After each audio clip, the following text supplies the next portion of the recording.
బద్వేలు మున్సిపాలిటీలో YSR Congress party MLA అభ్యర్థి Venkata Subbaiah, MP అభ్యర్థి అవినాష్ రెడ్డి ఇంటింటా ప్రచారం నిర్వహించారు. ముందుగా బద్వేలు పట్టణం పోరుమామిళ్ల రోడ్డు ఆంజనేయ స్వామి గుడి వద్ద వైసీపీ నాయకులు ప్రత్యేక పూజలు నిర్వహించి అనంతరం 1-2 వార్డులో వైసీపీ జిల్లా ప్రధాన కార్యదర్శి సింగసాని గురుమోహన్ ఆధ్వర్యంలో ఇంటింటా ప్రచారం నిర్వహించారు.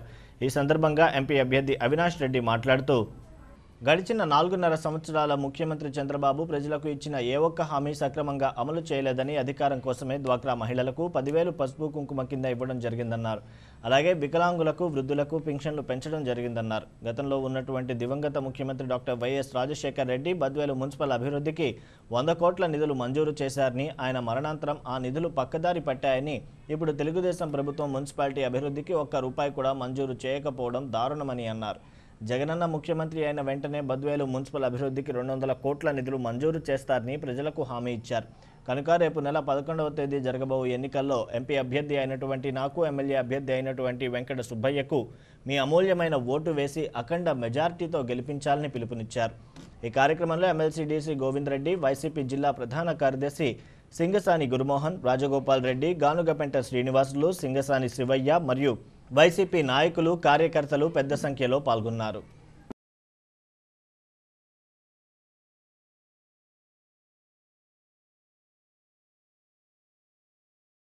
నియోజకవర్గ ఎన్నికల ప్రచారంలో భాగంగా మున్సిపాలిటీలో 2వ వార్డులోకి వచ్చినప్పుడు ఇంత ఘనంగా స్వాగతం పలుకుతున్న సోదరులకు, ముఖ్యంగా సోదరిమణులకు పేరు పేరున హృదయపూర్వక నమస్కారాలు తెలియజేస్తున్నాక, ఆలోచించాక చంద్రబాబు నాయుడు గారు ముఖ్యమంత్రి 4 సంవత్సరాల 11 మాసాలైంది. ఈ 4 సంవత్సరాల 11 మాసాల్లో మన మున్సిపాలిటీకి ఏమైనా ఒక్కటంటే ఒక్క మంచి పనైనా జరిగిందా అని చెప్పి మిమ్మల్ని అందరూ కూడా అడుగుతా ఉన్నా. అదే మన జిల్లా వాసి, మనందరి వాడు జగన్మోహన్ రెడ్డి గారు ముఖ్యమంత్రి అయితే అన్ని రకాలుగా మున్సిపాలిటీ అభివృద్ధి చెందుతుంది.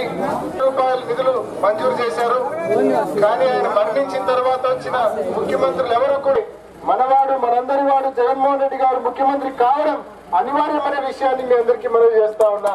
మనం పెళ్లిళ్ళకు పోతుంటాం, వడ్డించేవాడు మన వరకు. రాజశేఖర రెడ్డి గారు ముఖ్యమంత్రిగా ఉన్నప్పుడు 13 టీఎంసీలు నీళ్లు తెచ్చారు.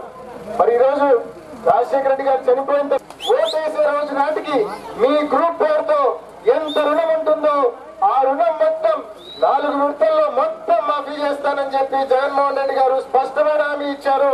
ప్రతి డ్వాక్రా అక్కకు, చెల్లెమ్మకు కూడా. అదేవిధంగా ప్రతి రైతుకు 50,000 రూపాయలు ఆర్థిక సాయం చేస్తా అన్నారు. అదేవిధంగా అమ్మఒడి పథకం తీసుకొని వస్తారు. పిల్లలను బడికి పంపిస్తే చాలు, ప్రభుత్వ బడికి పంపించినా, ప్రైవేట్ బడికి పంపించినా సంవత్సరానికి 15,000 రూపాయలు ప్రతి తల్లి ఖాతాలో కూడా వేస్తారు. అమ్మఒడి పథకం చేస్తారని చెప్పారు. డాక్టర్ వెంకట సుబ్బయ్య గారికి, అదేవిధంగా ఎంపీ అభ్యర్థిగా పోటీ చేస్తున్న నాకు, వైఎస్ అవినాష్ రెడ్డికి మీరందరూ కూడా ఆదరించి మమ్మల్ని అందరినీ కూడా ఆశీర్వదించి ఫ్యాన్ గుర్తుపై ఓటు వేయించి మమ్మల్ని గెలిపించవలసిందిగా, జగనన్నను ఆశీర్వదించవలసిందిగా మిమ్మల్ని అందరినీ పేరు పేరున మనం చేసుకుంటూ ముగిస్తున్నాం.